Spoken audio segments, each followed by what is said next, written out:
¿Era la cena del Señor una simple ocasión social o debería tener un carácter sagrado? Esa es la pregunta. Pablo responde en el siguiente orden. Se señalan las malas acciones de los corintios durante la cena. Tenían disensiones entre ellos. Dice, Pablo escribe a los cristianos corintios la forma en la que se escribiría a muchas congregaciones hoy en día. Cuando os congregáis, no es para lo mejor, sino para lo peor. Tienen a favor que ellos se reunían. Eso es lo que tenían a favor, que sí se reunían. Algo olvidado por muchos cristianos hoy en día, en desobediencia. Hay muchos que se olvidan de congregarse.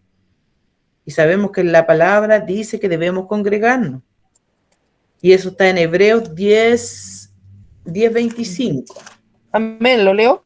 Bien, Marita. No dejando de congregarnos como algunos tienen por costumbre, sino exhortándonos, y tanto más cuando veáis que aquel día se acerca. Amén, mire, esperando, exhortándonos. ¿Qué día? El día maravilloso. Pero tristemente no era para lo mejor, sino para lo peor. Una gran parte del problema de las reuniones de los cristianos corintios era que había divisiones entre ellos, algo que Pablo escuchó y podía creer sabiendo la historia y el carácter de los cristianos en Corintio. Porque es preciso que entre vosotros haya disensiones.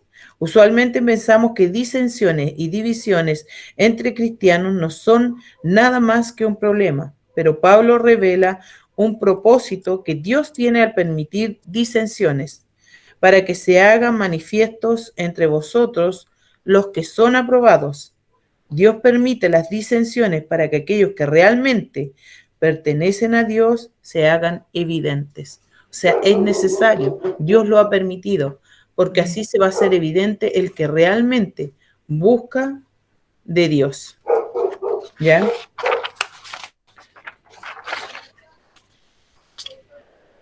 Así como cuando hay separaciones también en la iglesia y hay divisiones, muchos dejan de congregarse. ¿Y eso qué quiere decir? Que tampoco, que no era de Dios, no buscaba las cosas de Dios.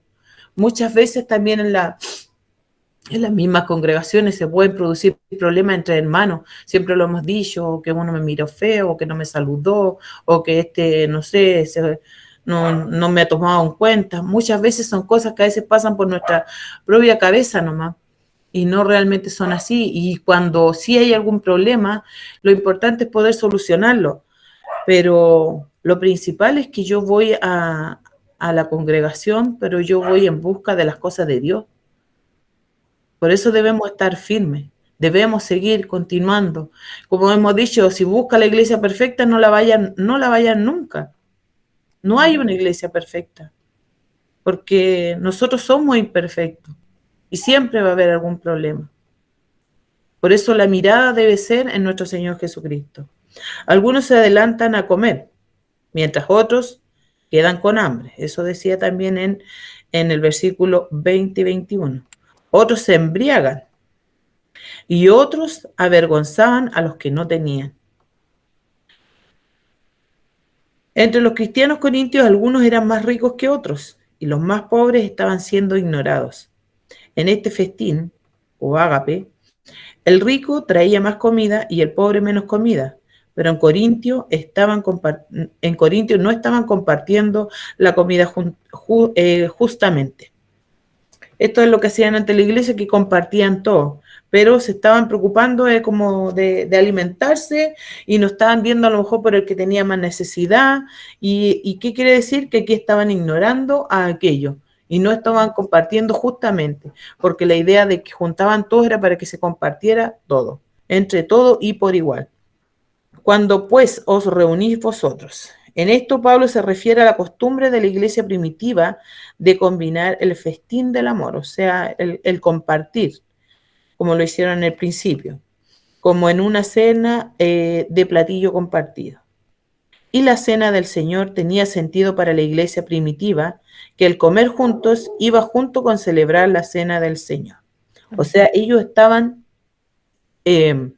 equivocados porque pensaban que esa era la manera en que ellos también estaban celebrando la cena del Señor, que es la ordenanza que dejó nuestro Señor Jesucristo.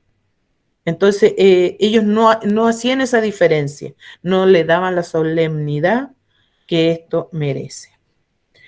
Se enseña se enseña el verdadero significado de la cena del Señor en el versículo 23 al 26. El símbolo del pan representa el cuerpo de Cristo. Sabemos que lo representa porque el pan también, porque también estaba sin levadura, porque era sin pecado, al igual que nuestro Señor Jesucristo. El símbolo del vino representa la sangre de Cristo, su sangre derramada en la cruz. Al tomar la cena, anunciamos la muerte de Cristo. Eso es lo que se tenía que conmemorar. Recordamos que la última cena era en realidad la comida de Pascua, cuando Jesús, junto con sus discípulos, de acuerdo con los mandamientos bíblicos y las tradiciones judías, celebraban la remembranza de la liberación de Israel de Egipto a la tierra prometida, comenzando en el libro de Éxodo. El partimiento del pan y el beber el vino eran partes importantes de la celebración de la Pascua. Jesús tomó estas ilustraciones importantes y recordatorios de la liberación de Egipto de Israel y añadió a ellos los significados conectados con su propia muerte en la cruz por nosotros. ¿Por qué los conectó? Porque sabemos que en Éxodo hubo un sacrificio de un cordero y su sangre fue la que marcaron para hacer, se usó ese cordero para liberar a los israelitas, al pueblo de Dios. Y aquí el cordero iba a ser nuestro Señor Jesucristo. Amén. Y su sangre iba a ser la que nos iba a liberar. Por eso él tomó se tomó esa oportunidad. Entonces, por eso nosotros ahora que celebramos, no celebramos la Pascua de los israelitas, sino que celebramos y conmemoramos la Pascua de la última cena de nuestro Señor Jesucristo, en cual se anuncia la muerte de él, el sacrificio en la cruz. ¿De qué se trata el nuevo pacto? Todo se trata de una transformación interna que nos limpia de todo pecado, porque perdonaré la maldad de ellos y no me acordaré más de su pecado. Eso está en Jeremías 31, 34. Y pone la palabra de Dios y su voluntad en nosotros. Daré mi ley en su mente y la escribiré en su corazón. Jeremías 31, 33. Todo es acerca de una nueva, cercana relación con Dios. Y yo seré a ellos por Dios, y ellos me serán por pueblo. Jeremías 31, 33 también. Por lo que Jesús hizo en la cruz podemos tener una relación con un nuevo pacto con Dios, pero muchos de nosotros vivimos como si no hubiera transformación interna. No hay una limpieza del pecado. No hay palabra ni voluntad de Dios en nuestros corazones. No hay una nueva y cercana relación con Dios. O sea, eso es lo que nosotros debemos buscar cada día más y más, una cercana relación con Dios. Debemos tener la voluntad. La muerte del Señor anuncié hasta que Él venga. Mientras que la cena del Señor vuelve hacia lo que Jesús hizo en la cruz, también mira hacia la venida de Jesús y la cena de las bodas del Cordero. Mi hermanita Estrella, Apocalipsis 19, 3. Y mi hermano Jorge, Mateo 26, 29. Amén. Dice, y el ángel me dijo, escribe, bienaventurados los que son llamados a la cena de las bodas del Cordero. Y me dijo, estas son las palabras verdaderas de Dios. Amén. Mi hermanito Jorge. Amén. Y los discípulos hicieron como Jesús les mandó y prepararon la Pascua. Amén. ¿Veis que era importante? Dice, Jesús habló en su larga espera del día cuando Él tomaría la comunión de su gente en el cielo, la cual es la cena suprema del Señor. O sea, aquí se conmemora esas dos cosas. Ahí Él conmemoró eso, que era la última cena que Él hacía antes de su partida, antes de su entrega, antes de esta obra maravillosa que era la entrega, su sacrificio por cada uno de nosotros. Pero también, ¿qué es lo que les decía? El cual dice, Él tomaría la comunión, o sea, la comunión, la última comunión que vamos a hacer cuando estemos con Él, Sí. ante su presencia. Qué maravillosas promesas nos vienen, nos esperan. Amén. Se advierte sobre las consecuencias de tomar la cena indignamente. El que bebe indignamente será culpado del cuerpo y de la sangre del Señor. ¿Qué es beber indignamente? No tener reverencia hacia lo que la cena representa. Falta de amor y respeto hacia el prójimo. Usar la cena para satisfacer el hambre o los deseos carnales. No entender sobre la muerte redentora de Cristo, ni haberse arrepentido para recibir el don de la vida eterna. Miren, importante esto. Esto es muy importante. Nosotros que ya este sábado vamos a celebrar la Santa Cena, dice, esto es importante tenerlo bien claro. No entender sobre la muerte redentora, o sea, que en el momento en que uno va a hacer, nosotros tenemos que entender, mirar así con esa reverencia del sacrificio que hizo nuestro Señor Jesucristo. Eso es lo que nosotros vamos a conmemorar ese día. Por eso necesita esa reverencia, seguir todo de acuerdo a lo que Él nos dejó estipulado. Dice, no entender sobre la muerte redentora de Cristo, ni haberse arrepentido para recibir el don de la vida eterna. O sea, arrepentirnos de todos nuestros pecados. Se supone que nosotros al recibir a nuestro Señor Jesucristo, primeramente nos reconocemos pecadores y nos hemos arrepentido de corazón. Y gracias a eso, Él habita en nosotros a través de su Espíritu Santo. Cada uno debe probarse a sí mismo antes de tomar la cena. Cada uno de nosotros. Pero ahora es probarse. ¿Qué quiere decir? Es que nos miremos, cómo estamos. Amén. Y reconocernos. Y no decir, yo me acuerdo que la primera cena que hubo en la congregación, yo no participé, pero era porque yo estaba viviendo con mi esposo. Bueno, así yo llegué a la iglesia, con el que ahora es mi esposo, pero no estaba casada. Y yo, a lo que entendí que dijeron ese día, entendí que yo no estaba apta, a lo mejor no estaba en la condición para poder recibir la cena. Pero no es eso lo que quería el Señor, a lo mejor Él quería que participara, porque Él quiere que participemos, pero que reconozcamos que estamos en pecado y que hagamos el cambio. Yo en todo caso ese día hice un compromiso con el Señor, no la recibí, pero dije que la próxima vez que yo recibiera la cena, yo iba a estar casada, lo iba a hacer cuando yo me casara y que yo me iba a bautizar cuando estuviera casada. Gracias a Dios se pudieron cumplir las dos cosas y ambas cosas yo me pude bautizar estando casada, así, pero fue todo así, como Dios, Él hace las cosas. Amén. Mis hermanos que estaban en ese tiempo saben, en una semana me salió, 2 semanas, fui a pedir hora, me salió el casamiento y a las otras 2 semanas más ya me estaba bautizando. Y fue maravilloso porque Dios así lo permitió. Fue mi compromiso con Él y gracias a Él lo pude cumplir. Amén. Entonces, cada uno, ¿qué debe hacerse? Examinarse. Porque debemos examinarnos, porque sí, reconocer que somos pecadores, pero ¿qué estoy haciendo mal? Hay muchas cosas que podemos, siendo cristianos, estamos haciendo mal. Y no olvidamos, no reconocemos. Entonces, en ese momento, decir, sí, estoy haciendo mal, perdóname, mi Señor, yo voy a recibir tu cena, voy a estar en la cena, pero voy a cambiar. Mi actitud va a ser cambiar, porque yo me arrepiento por el pecado que tenga, ya sea el pecado que sea. Entonces, eso dice examinarse. Cada uno debe probarse a sí mismo antes de tomar la cena, dice. Porque quien no lo hace, bebe juicio para sí mismo. La evidencia es que había muchos enfermos. Otros ya habían muerto a causa de esto. Si cada uno se examinase, no serían juzgados.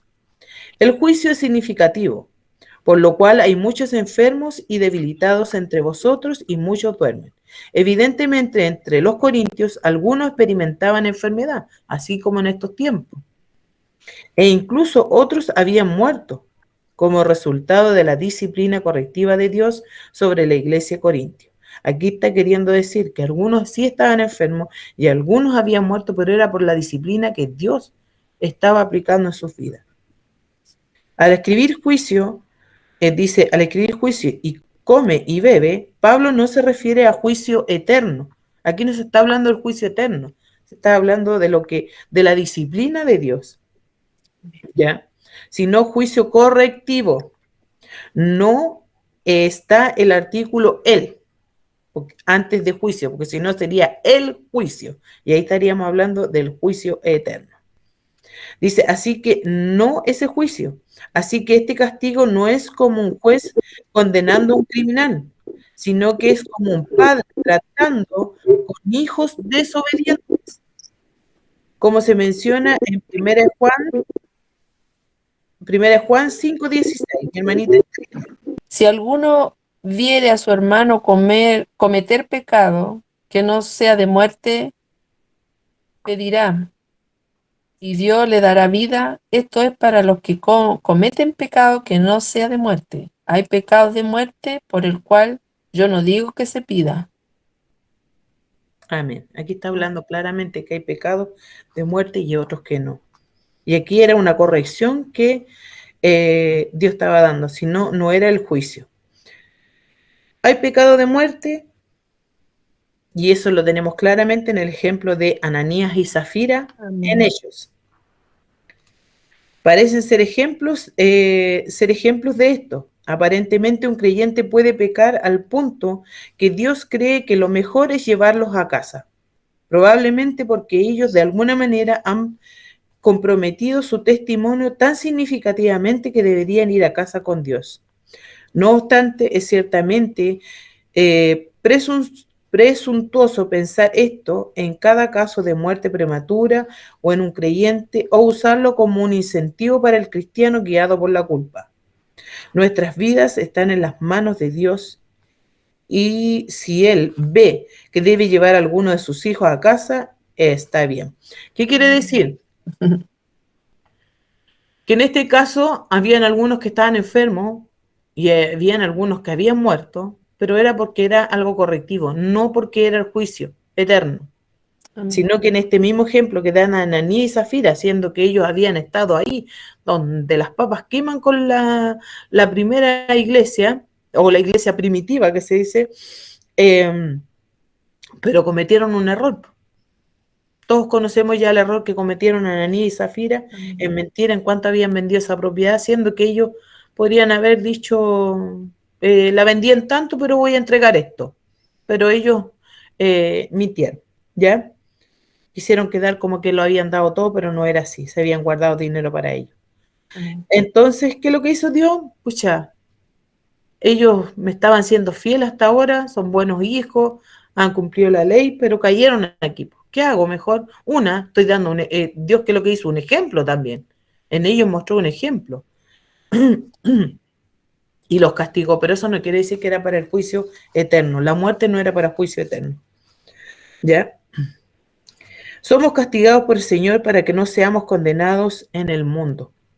Esto deja en claro que Pablo no conocía que ninguno de los corintios cristianos, aún aquellos que habían muerto como resultado del juicio correctivo de Dios, habían perdido su salvación. Ellos fueron castigados para que no fueran condenados con el mundo, o sea, cuando venga el juicio final. Ya me queda una pura hojita, la nada misma. Así que para que el pastor no se enoje. Además que la hago en 2 minutos. Ya. Se apela al amor que cada uno debe mostrar en la cena. Esperarse el uno al otro. O sea, debemos esperarnos, debemos tener ese amor. No como hacían aquí, que comían algunos, los otros quedaban sin comida, otros se embriagaban, otros comían más, no miraban por los pobres. Evitar venir a comer delante de los pobres. ¿Por qué? Porque si uno venía a una cena o iba en este caso a la congregación, bueno, gracias a Dios en esta congregación no se da, ni se va a dar nunca, porque aquí nos esperamos todos y todos comemos igual. Nuestra pastora nos da las mismas raciones, a nadie le da más, ni siquiera al pastor, sino que todos comemos por igual, parejito. O sea, estamos súper bien, estamos cumpliendo. Pero aquí están hablando más que nada de que ellos se juntaban a comer, a compartir, se atraían sus cosas y todos compartían en comunión, pero Los más ricos comían mejor y no miraban por los más débiles, otros se embriagaban, o sea, no había ningún respeto. Y eso no era correcto. Aparte, ellos estaban pensando que esa comida, ese ágape, era relacionado con estar conmemorando la cena del Señor. Y eso es lo que Pablo aquí les dice, que eso no es así, que la cena del Señor necesita reverencia, necesita todas las, ¿cómo se llama? La forma en que uno debe mirarse, en que debe hacerlo con respeto. ¿Por qué? Porque es conmemorar la muerte de nuestro Señor Jesucristo, el sacrificio y la obra de Él en la cruz. O sea, necesitábamos ver todo eso, mirarlo con el respeto y la reverencia que Él se merece. Pablo nos ofrece algunos requisitos que debemos cumplir como cristianos para participar de la cena del Señor con limpia conciencia. Es importante repasarlos y recordarlos siempre a la iglesia. Examinar nuestro corazón, eso debemos hacer. Discernir el cuerpo de Cristo, o sea, saber todo su sacrificio, todo lo que Él pasó. Amar al prójimo, eso está más que claro. Ese es el segundo mandamiento, amarás a tu prójimo como a ti mismo. Santificarnos, miren qué importante, santificarnos. Buscar esa santificación que tanto anhelamos, de ser cada día más como nuestro Señor Jesucristo.